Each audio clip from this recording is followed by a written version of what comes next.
So what are the talks right now as far as trying to, have music in any I capacity? mean, I think Like, right now, so Smithsville Bar is also a restaurant, so we are able to open essentially. But I mean, I think everyone's just so leery to do so because we were so uncertain of everything.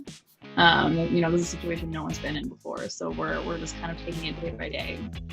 I mean, as far as live music goes, though, unfortunately, we're seeing like next year potentially.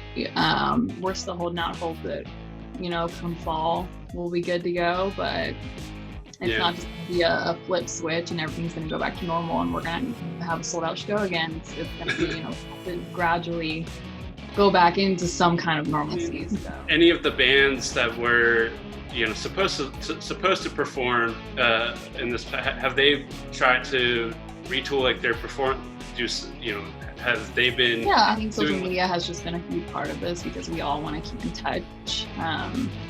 Yeah, I mean, I think that's just kind of the human in us. We want to be able to interact with people.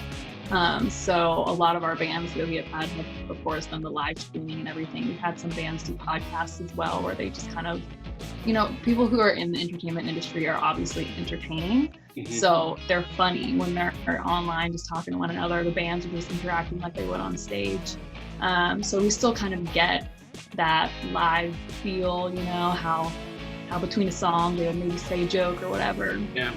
So we're getting that, and we're getting that in about the same length as you would a live show. So that's kind of what we're seeing bands do. And it's been great because they're not even expecting any kind of income. They're just like, we're doing this because we love it. And we still want to entertain you because we're all in this together. And I think that's been said so many times, but I mean, truly, that's the community in it. I know there's Twitch, there's Facebook Live, there's YouTube. So where are you seeing a lot of bands stream music? I think primarily we use Facebook and Instagram mostly, and that's just where we see, but those are the most popular platforms that we use. So there's so many people that have a Facebook. So yeah, we've been using YouTube to go live, but we've mostly been using Facebook and Instagram too. What's the first show? What's our first artist you want to go see? I really want to see Lake Street Dive, and I had tickets to the Dip, and of course, I can't go. So yeah, probably them, just because I haven't seen them live yet. But my favorite live show is probably Stoplight Observation. So if they were to throw another show out there, I would definitely try to go to that. Yeah. When did you feel like you wanted to be like in music? Like how long ago was did you get kind of like the music bug, if you will? Yeah, I guess I did. I started going to concerts a lot with my sister, and I loved being around a bunch of different people, and we were all there for just one reason. We all loved this one band.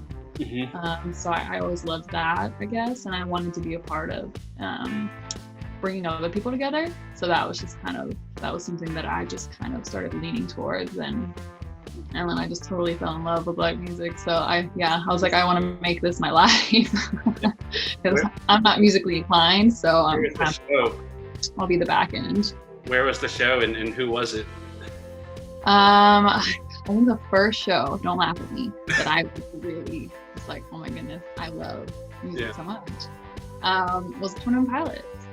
They come to the audience, they do so much. Their fans are more fanatics than anything. They're die hard.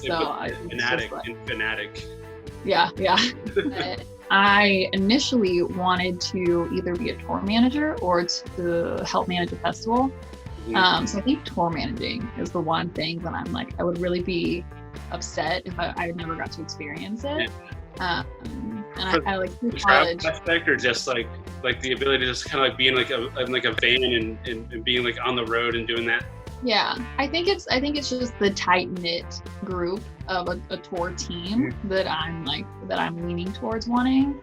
So yeah, that's one thing that I just want to do. I do love traveling. I think that's such a fun thing to do, but you get homesick after a while. You do want to come home. So I think, yeah, just the tight-knit family that kind of comes with the tour team is what I really want. I've always told it it's like a glorified babysitter, which I'm willing to do. I'll do babysitter. What's been your best music experience, either before getting into like the industry or like even during the industry, like during your days in the industry? Great. I have to say, my coworker, Brittany Burdett, she has been incredible. She knows so many bands, just so many of them, and she just becomes friends with them. It's just no big deal. She's also our assistant talent buyer at Smith's, just for clarification on that. So she has probably 3 plugs for all. Yeah. So she's been the best. So going to shows with her specifically has been really great, because she's older and wiser than I am, and she's kind of like lived what I'm living, and so she just wants to see me have a good time. So she has, I mean, she's introduced me to so many bands locally, so many bands, that come through and tour constantly. So she has been just a constant source of fun, and just comfort. So I think she has been my best. I'm sure that wasn't I wish I could pinpoint a particular concert that has just been amazing, but there's just been so many. So I think she's just been a huge part of the great experience that I've had with live music.